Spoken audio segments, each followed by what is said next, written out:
Es importante entonces destacar la importancia del uso del preservativo, tanto masculino como femenino, para prevenir justamente las enfermedades de transmisión sexual. En esta segunda parte los invito a compartir el testimonio de Pablo Nalerio. Él es coordinador de la Asociación de Minorías Sexuales del Uruguay. Nos cuenta cómo le cambió la vida a vivir con VIH y además cómo él, como tantas otras personas, aún son víctimas de discriminación. Vamos a verlo.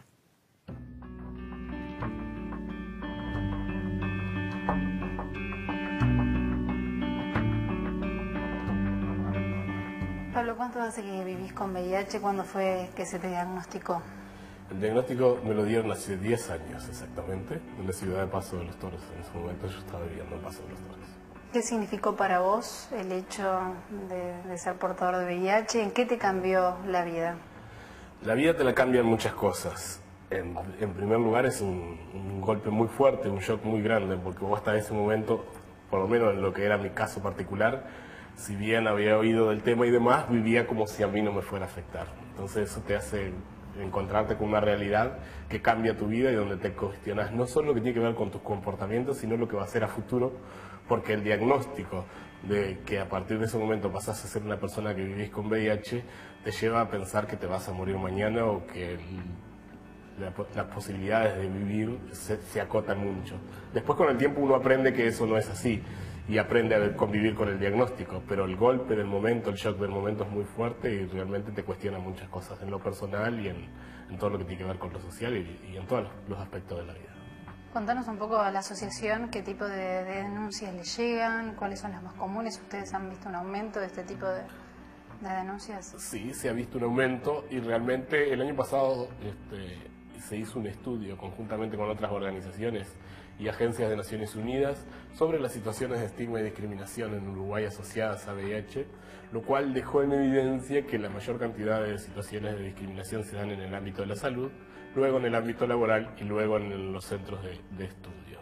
En Uruguay muchas veces hay mucha información, se hacen talleres, se brinda información de cómo evitar la transmisión del VIH, de cómo prevenir.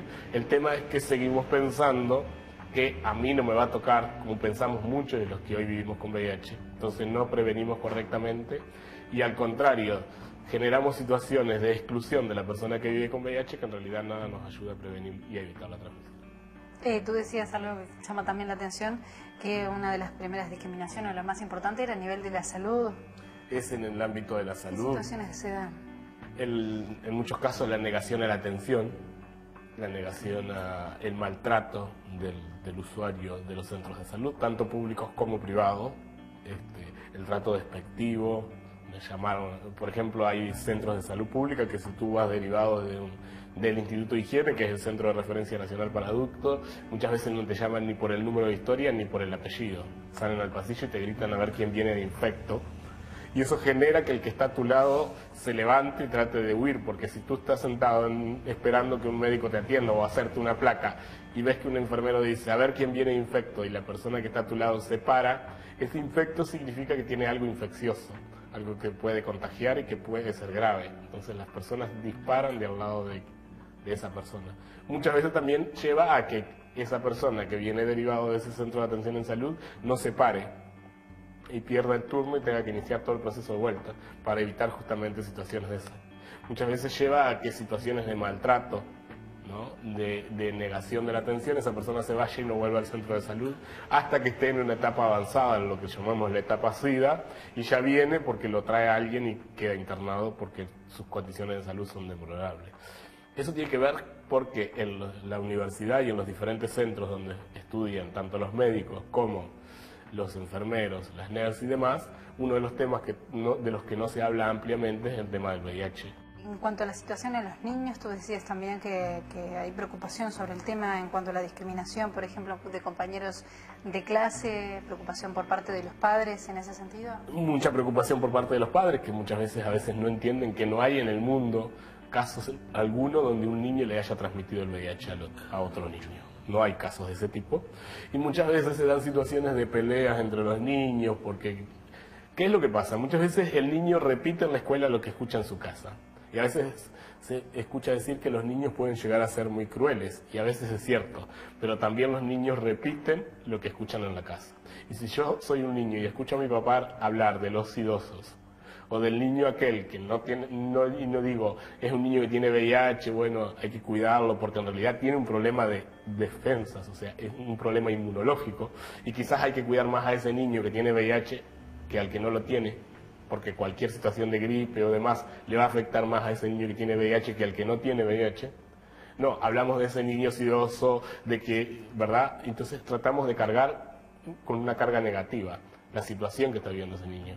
Obviamente que nosotros venimos reclamando desde hace muchos años todo lo que tiene que ver con la permanencia de campañas en los medios masivos, que es algo que no se ve salvo en el Día Nacional o en el Día Internacional.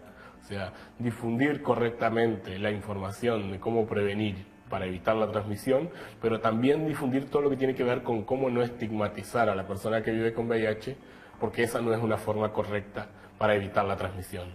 La discriminación y la estigmatización de quien vive con VIH genera más consecuencias que el mismo virus en la calidad de quien venimos. ¿Tú has tenido experiencias de ese tipo a nivel laboral, de discriminación, por ejemplo? Yo a nivel laboral no, porque en realidad yo he trabajado por mi cuenta desde hace muchos años y he tenido experiencias de situaciones de discriminación en muchos lugares, donde se me ha condenado por ser negro, muchas veces por ser pobre y además por vivir con SIDA. Tengo una de las experiencias más fuertes que viví fue que mi padre, cuando se enteró del diagnóstico, me dejó de hablar. Entonces después, como pasas por ese tipo de cosas, aprendes a enfrentarte de otra manera a las situaciones de estigma y discriminación, y es por eso que hoy por hoy puedo estar haciendo a nivel social lo que estoy haciendo, si no, no podría.